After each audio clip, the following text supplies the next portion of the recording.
What's up, happy fabricators? In this video we're going to build something to bend metal with. Pretty clean little bracket. Okay, so what I have here in front of me in these two boxes is the Swag Off-Road Heavy Duty Finger Brake. So essentially what this is a budget-friendly DIY solution to be able to bend and fold thicker sheet metal. I believe this one can do up to like 5/16 or 3/8 of an inch, but we'll confirm that as we get into this package. Okay, so now that we got everything laid out, we're going to start assembling this thing. One thing I like about this kit is it comes with just very simple instructions. They're not overdone, down to earth, and simple. I've actually assembled one of these before. I have one of these at my 9-to-5 job, and that's where I fell in love with it and decided I need one for my own shop. So the first thing that they want us to do is grab the tray here, and we are going to press these two pins into the laser cut holes, and they want us to press them in and leave an 1/8 of an inch gap on the bottom to fill with weld. I'm just going to take this die grinder and clean this hole up a little bit because the last one I assembled was pretty tight, and then also it'll clean up some of that annealed edge from the plasma and make it a little easier to press in, but you don't want to overdo it. So after we got these all pressed in, I'm just going to take and make sure they're square to the world. Actually, not square to the world, square to the part.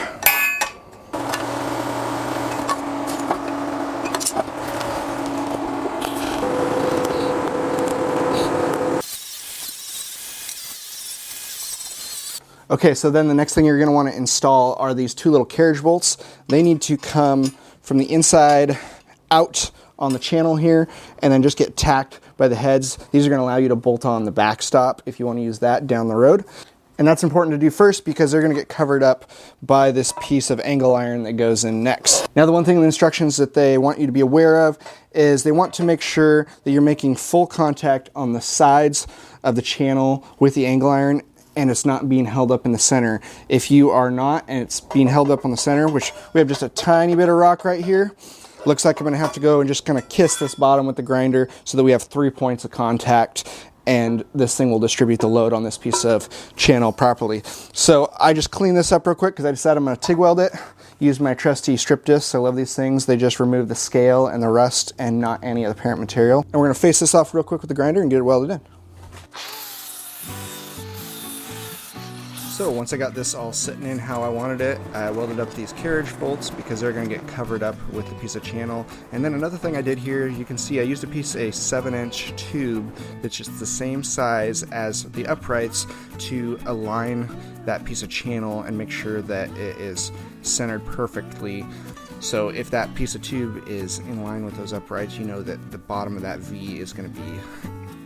Next, we prep these little tabs that just allow you to clamp the finger brake to the press itself and keep it from falling out while you're using it. After we get that all welded up, we're going to open up our bolts that we got in the kit, and we're going to bolt up all of the individual dies into the upper part of the brake.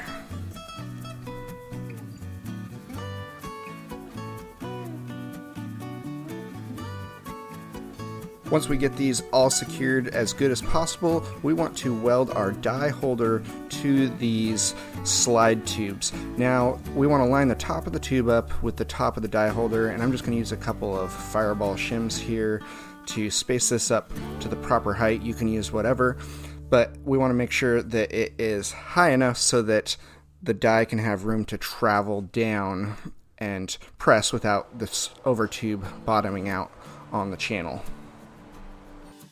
So once we get this all tacked together where our fingers are perfectly parallel with our upright guide rods there, I'm just going to weld as much of this together as I can while it's assembled, just to minimize any distortion that could happen.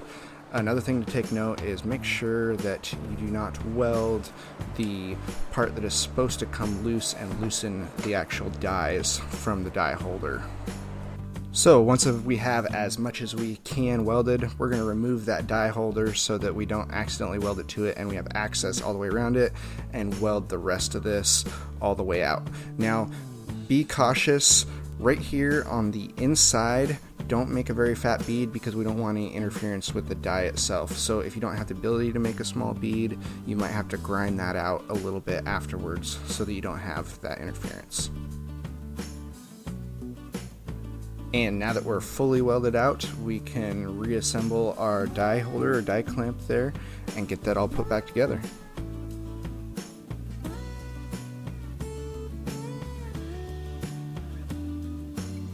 So the final thing that you need to install on this is this shaft collar that goes right in the center on the top, and what this is going to do is just allow the press itself to have a spot that is not going to slip off when you are utilizing it. Now, once again, make sure that you are only welding this to the main part of the crossbar and not to that 1/2 inch thick die clamp, because if that gets welded all the way across, you will not be able to remove your dies. So just for example, this is what I'm referring to. You don't want to weld here, you only want to weld on the larger portion of material there. So like I mentioned before, this is a adjustable backstop for the press brake, and I'm not necessarily going to use it, but I'm not going to throw it away either. I'm going to kind of throw it in the drawer and save it for later just in case, but I just kind of prefer to stick a mark on my piece and let the dies hit the mark.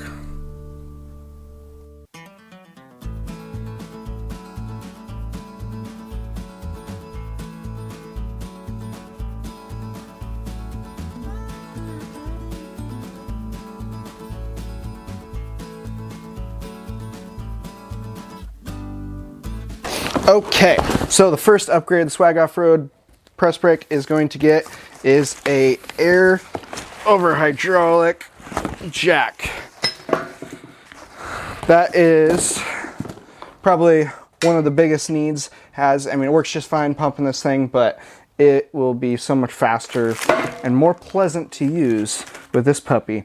So this is just a cheap one that I found online, but we're gonna get this thing installed and see what kind of difference it makes.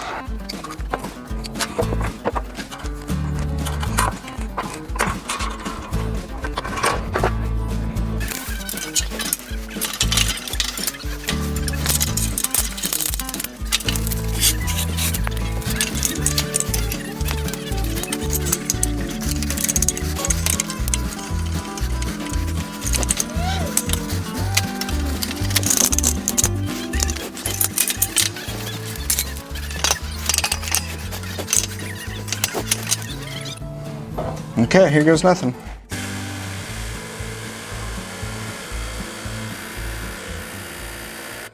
Need to build an actual knob for this. Comes with the handle, but I just want a little knob on here. And there we go. We got a nice 90-degree piece of steel. I definitely need to get the pieces of angle iron that go in here. The instructions show that there should be a 2.5 by 2.5 angle iron and then a 2x2, and that will shorten the distance and raise that up so that you can get a tighter radius.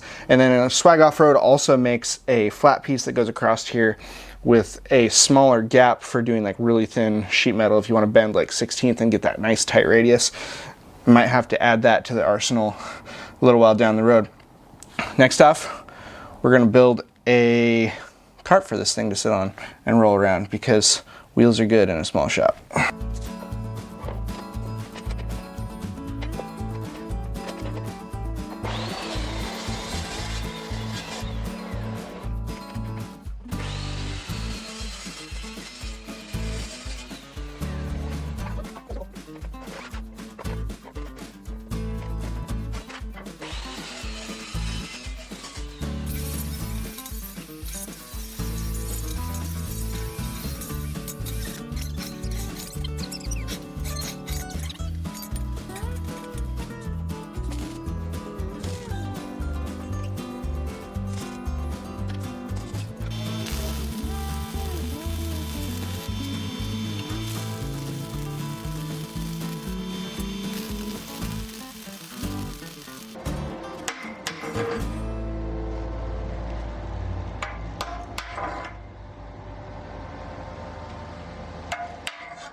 Good job. Keep going.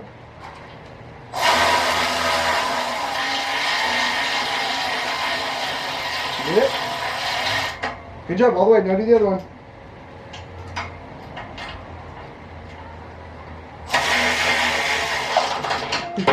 Good job.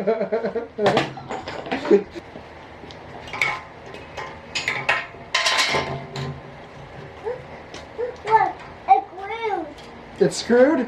Yeah.